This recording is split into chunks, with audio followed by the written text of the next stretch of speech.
हाँ जी, अस्सलाम वालेकुम बड़े भैनों भ्राओ, क्या हाल है? ठीक हो? खैरियत है दोस्तों।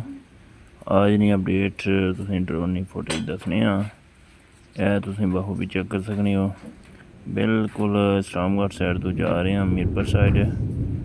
ते वाह जी वाह, अगर चलने क्या डिटेल है उसमें पूरी इंफॉर्मेशन दसने माशाल्लाह। अगों आ रही है जी कंक्रीट कड़ोला या खलोते आ उठे। हाँ जी खलोते आ उठे, कोई लगे हुए ने जी काम।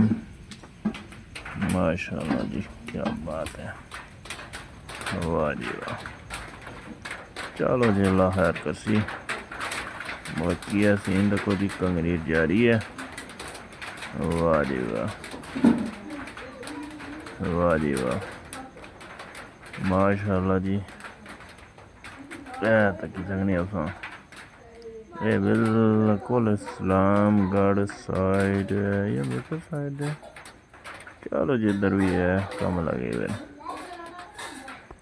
माशाल्लाह जी, क्या बात है। बाकी है तो कोई सीन ज़बरदस्त कम जारी है सारी है।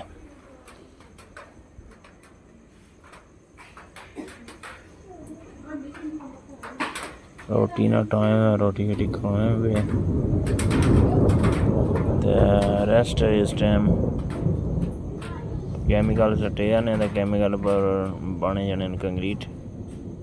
चलो अल्लाह खैर करसी, अल्लाह खैर करसी। मेरे पास आ रहा जी दोस्तों भैनों भ्राओ, वाह जी वाह, क्या बात है जी, वाह जी वाह। चलो जी